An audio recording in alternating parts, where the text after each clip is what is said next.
the stage where you change people's minds on this subject by arguing with them. But occasionally, you do change minds when they get tugged into a new place by hearts. And so sorry for your loss. And yet, the story you tell, thank you for your bravery, your courage in standing up to do that. Those are the stories that stand a chance of making a difference here. Thank you so much. I want to say a word about what NAFF does. I've known NAFF for most of its existence, the 35 years that I've been doing this movement work, representing for the most part the religious community in pro-choice work. NAFF writes the clinical practice guidelines that physicians use to guide their practice, and we do quality assurance checks. We do referrals and subsidies for women who need that assistance. We do security support, and we do some legislative and communication and other kinds of work along that line. And so it's a huge honor for me to be able to come and be at NAFF and join and support the people who have long been my heroes. We stand on the shoulders of giants, heroes. And it is a great pleasure and well worth a trip from DC to come stand with this particular group of heroes among heroes. The folks of BMW, the doctors, the staff, the escorts, the coalition partners whom you named today, the donors who support them are heroes among heroes. They are standouts in this movement. This is the clinic that will not stop. That's right.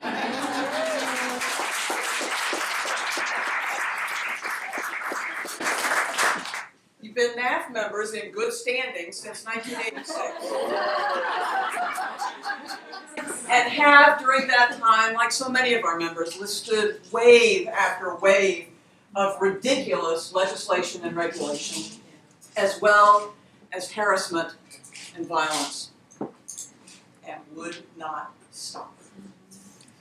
Just this year, 6 laws trying to make abortion unavailable to women in Kentucky. And this clinic has filed suit. They have testified, they have stood up, they have refused to just knuckle under to that. And it is an inspiration to us all, because that takes not only a tremendous amount of time, when a tremendous amount of time is already being devoted to the actual work, Right. but it takes a tremendous amount of emotional energy. And they just keep stepping up.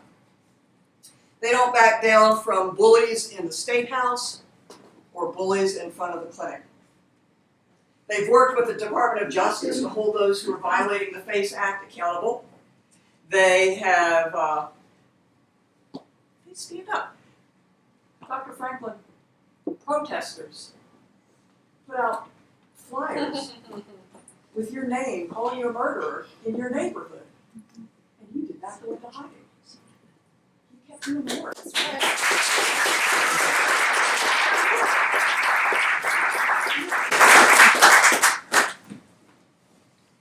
When Operation Save America came, they got a restraining order to keep that buffer zone. And yet still, 200 protesters in front of the clinic for a week. NAFF came to help, and we're proud to be able to do that. That clinic did not close. The women who came for health care got health care. The clinic that will not stop and will not back down. And they do it somehow or other without letting it warp their spirits. The NAFF staff love this clinic. They love you and your staff. We have about 40 folks who work on our hotline doing the referrals and subsidies. And among them are case managers who are geographically divided.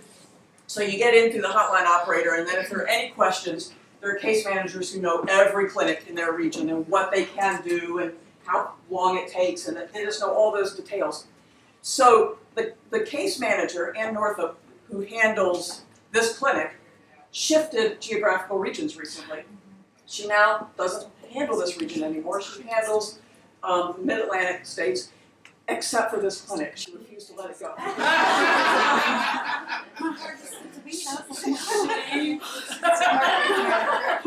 She refused. She said working with y'all is the best part of her day. And so when I said to my senior staff, I'm coming to Kentucky, tell me what I need to talk to you about these folks. I'm new here. And they said, oh, you should talk to Ann. So Ann, I invited Ann to my office. She'd never been in the CEO's office before. She looked around and sat, but she came with a page, just a list of how wonderful you are. And again, that assertion that she was not going to quit working for this clinic. I'm going to tell you an inside secret that some of you know. We usually don't announce publicly until our annual meeting next month. But we present an award in honor of Dr. George Tiller to those clinics that reflect the kind of compassionate care that he insisted on. And the standards are excellent patient care, exceptional staff relations, and a reputation for excellence in the field. And this year's Tiller Award winner is the MW. That's right.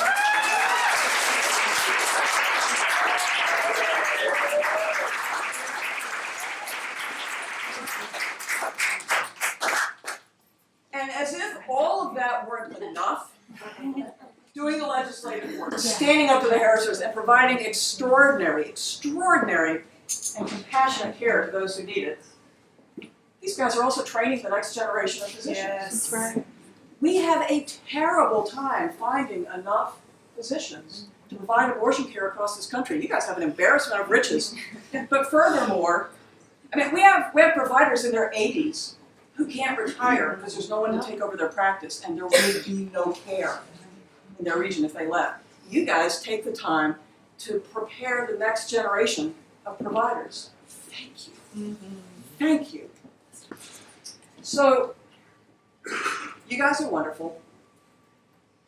I want to take a minute to talk about the world. Not wonderful, right? I've been in this movement for 35 years. Like a lot of you, I have seen the waves. It goes up and down, but the waves of dehumanizing, demonizing rhetoric, of ridiculous legislative attempts, but of the rhetoric that incites violence and that causes violence. Demonizing and dehumanizing doctors and the women who need their care, making them targets of violence, is not new. Inciting violence with lies is not new. And you know the lies. From the old days, partial birth abortion, 1 inch from life, just 1 inch from life, they say while showing a picture of a Gerber baby. And apart from 1 inch from life being a lie, the Gerber baby image is a lie. Right. And actually, using the word baby is a manipulative lie. It may feel like a baby when you're wanting it to come. In theology, that's called proleptic hope. But a fetus is not a baby, much less a blastocyst or a zygote. They may be the containers of your hope. But to call them a baby is to manipulate the argument in ways that make it seem reasonable to engage in violence. Because what kind of monster would kill a baby? Would kill the Gerber baby? Of course, violence is fine. And you know, they're entitled to their opinion. It's fair, it would be fair for them to say, we see no moral difference between a fetus and a baby. We think that the value of a fetus is equal to the value of a baby and exceeds that of a woman. They can have that opinion if they want. And if they said that, we would then have the basis for an actual, real argument. But they don't. They lie, and they distort, and they demonize, and they put targets on the backs of folks who are doing the best patients doing the best they can in difficult situations, and the doctors, and the clinic workers, and the people who provide for them. So, here are the lies that get at me the most. The Bible says abortion is wrong. Let me tell you what the Bible says about abortion. We're done. The Bible says nothing about abortion. Now they will say to you things like Psalm 119, glorious psalm, beautiful psalm. They'll say, it says, you knew me when I was formed in my mother's womb. See, we are persons from the time we're in the womb. God knows us. You can't go killing them. They do not quote 2 verses later when it says, you knew me when I was being knit together in the bowels of the earth. To say, see, we're persons from the time we're in the bowels of the earth. Beam me in, Scotty. They know that the Bible is not a medical textbook on gestation. They know that Psalm 119 is a glorious hymn about the omnipresence of God. It's a poem expressing people's feeling that somehow God is with them throughout all time and all space. It is not a medical textbook. And the people in the pews, some of them, people standing in front of the clinic, some of them may not actually know that the Bible doesn't say that those are people. They may not know that the Bible doesn't actually say anything about abortion because they've been lied to by their leaders who do know. The people who are preaching to them have a theological education. They do know. They're lying to manipulate the argument. See, well, let me just say again, if what they said was, I read the Bible, and it tells me that we are morally obligated to do everything we can to protect the most vulnerable among us. And to me, that means fetuses. We could say, that's really interesting. I read exactly those same passages, and what it says to me is that I'm obligated to protect women who need abortions. Yeah. We disagree, but it would be an honest disagreement based on the truth and not putting a target on anyone's back. That's the difference. Now, the extremists have always used this entire host of lies. What's different now is that the leaders of our country are engaging in their lies. When they talk about ripping babies from the mother's womb and killing them, that's a lie. And these demonizing distortions, these lies, put real families and individuals at risk. Lies coming from our Congress, from purported news shows, from the State of the Union address. That's what's different. It's not just the extremists anymore.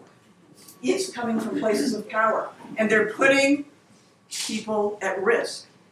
These lies put women and families at risk. They put healthcare providers at risk. They put democracy at risk. Because democracy depends on honest, rigorous public debate. Democracy is deliberative and cooperative. Now more than ever. Now more than ever. We need truth tellers who call shame on the liars and the demonizers. Now more than ever, we need heroes who do the work they've been given to do. In my way of thinking, whatever language works for you, my way of thinking, ministry. We're doing their ministries, caring for those who need them, who will not let the liars and the violence they incite back them down and close their doors. Now more than ever, we need EMW and all the other people who support it here. The heroes, the saints, who get up every day and go face down the obstacles and do their work, exercise their ministry. who make this clinic, EMW, the award-winning beacon of compassion and hope and life that it is. And I hope you will continue to support it every way you possibly can. And I thank you for letting me be a part of your journey.